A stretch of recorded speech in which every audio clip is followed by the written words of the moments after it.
अब इस पोस्ट को मैंने एक दो बार देखा तो मुझे भी थोड़ा समझ में नहीं आया, लेकिन अभी थोड़ा जाके अंडरस्टैंडिंग बन रही है कि भैया सीएम पंक तो ज़्यादा ही क्रिएटिव हो रहे हैं। क्रिएटिव से याद आया भैया, ट्रिपल एच की कुर्सी खतरे में आ गई है, क्योंकि अब हमारे लैरी भैया उससे बैठे हैं। लैरी भैया ने आते साथ ही एक डिसीजन ले लिया है कि भैया इस बार के सितंबर के एंड में तुम्हें भैया WWE इंडिया में लेके आनी है।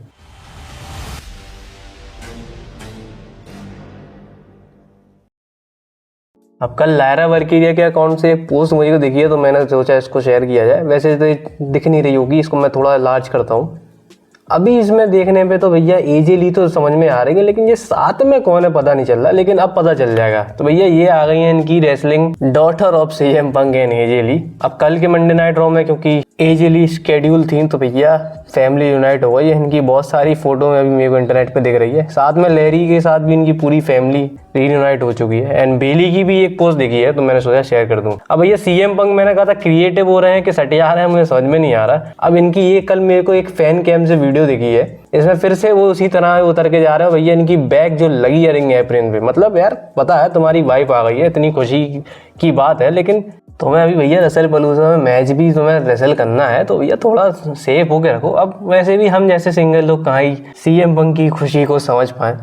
हम मत बोलिए, अपने साथ मत जोड़िए, हमको अलग है। भाई मेरे को माफ कर दो, मेरे से गलती हो गई भाई। अब आज की एनएक्सटी में तो भैया ये साबित हो गया, तुम दुनिया में किसी का भी नाम ले लो, बस इस बंदे का नाम ले लो भैया, क्योंकि ये तो कतई सनी देओल हो रखा। कभी फ्रिज में से आ जाता है, कहीं भैया स्टेज उखाड़ के आ जा रहा है भैया। और माइल्स बॉर्न को बेबी ऑटन भैया किसी रीजन से ही बोला जाता है। इन्हें देखो ये रैंडी ऑटन वाला सीन क्रिएट करा फिर से। अब तुम्हें याद होगा, अगर लॉकडाउन में देख रहे होगे, एच और रैंडी ऑटन की फ्यूड थी, जब सारे लेजेंड ने रैंडी ऑटन को मारा था, तो उन्हें वही लाइट बंद करके कूटा था सबको, वैसे ही माइल्स बॉर्न ने दिखाया। अब रैंडी ऑटन की इतनी पर्सनैलिटी दिखा रहा, तो यार एक पंड किड या आरकेयू भी दिखाई दो।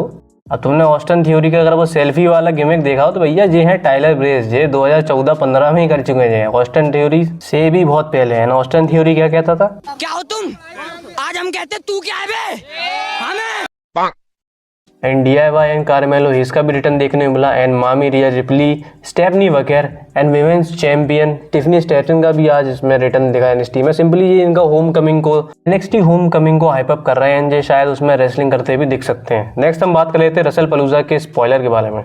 तो यहाँ पे हमें 3 मैच कार्ड्स के और दिख चुके हैं। पहले बात करते हैं CM Punk and AJ Lee and Seth Rollins Becky Lynch से। तो आप देख सकते हैं यहाँ पे 2/9 का सीएम पंक एंड एजे ली को ऑड्स मिले and Seth Rollins Becky lynch के लिए 4/11 के ऑड्स है। Simply CM Punk and AJ ली के इसमें प्रोबेबली चांस ज्यादा है, 81.8% चांसेस है सीएम पंक एंड एजे ली का रसल पलूजा में विक्ट्री का। इसके बाद विमेंस वर्ल्ड चैंपियनशिप की भी बात कर लेते हैं। तो यहाँ पे ईओ स्काई के लिए 6/5 के ऑड्स है एंड स्टेफनी वगैरह के लिए 4.7 के ऑड्स में। एंड इसमें फेवरेट्स हमारी स्टेफनी वगैरह है। और ऑब्वियस सी बात है, अगर नियोमी को हटा के अगर किसी को अगर विमेंस चैंपियनशिप देना है, तो वो स्टेफनी वगैरह को ही पुश करेंगे। एंड ये थोड़ा इंटरेस्टिंग है, John Cena and Brock Lesnar का भी ऑड्स आप देख सकते हैं 5/6 एंड 5/6 दोनों के चांसेस हैं जीतने के, मतलब एक प्रकार से ड्रॉ ही हो रहा है। अगर इनके मैच में भी कोई स्टिपुलेशन की बात नहीं हो, अगर स्टिपुलेशन जुड़ जाए तो भाई मजा ही आ जाएगा। अब जैसे आपको याद ही होगा, जब जॉन सीना ने प्राइम ब्रॉक लेसनर को हराया था एक्सट्रीम रूल्स मैच में, अगर वैसा ही मैच होता है तो मजा ही आ जाएगा।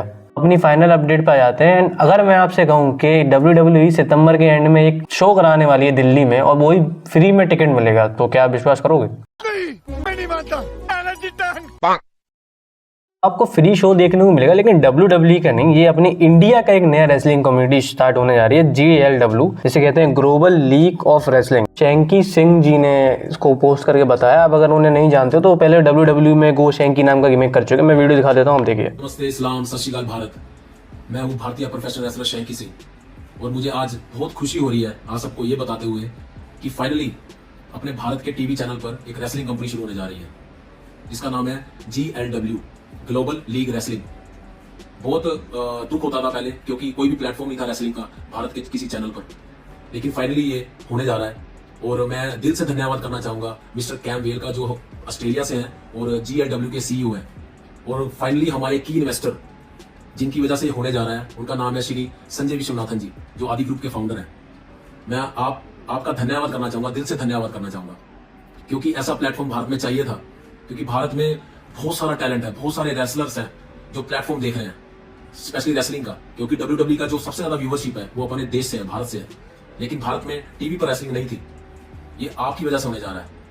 और मैं आपको बताना चाहूंगा 20 और 21 सितंबर को त्यागराज स्टेडियम न्यू दिल्ली में इसका रिकॉर्डिंग शुरू होगी और आप सभी वहां पे आमंत्रित हैं।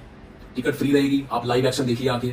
इसमें हमारे भारतीय रेसलर अमेरिकन रेसलर से भिड़ेंगे, जो पूरे देश में, जो पूरी दुनिया में रेसलर्स हैं, सबसे भिड़ते हुए नजर आएंगे। और इसका जो लाइव टेलीकास्ट होगा वो अगले महीने 20 अक्टूबर से डीडी स्पोर्ट्स चैनल पर होगा। डीडी स्पोर्ट्स चैनल सभी पे उपलब्ध है, सब फ्री पे उपलब्ध है। तो मैं आपसे यही अपील करूंगा कि ज्यादा से ज्यादा आप रेसलिंग देखें और हमारा मनोबल बढ़ाएं।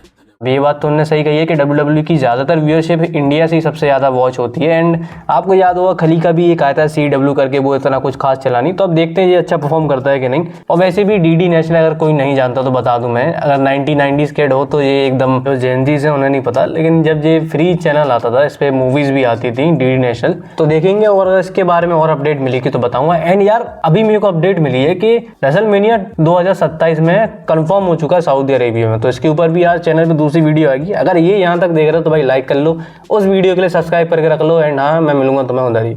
खत्म, बाय बाय।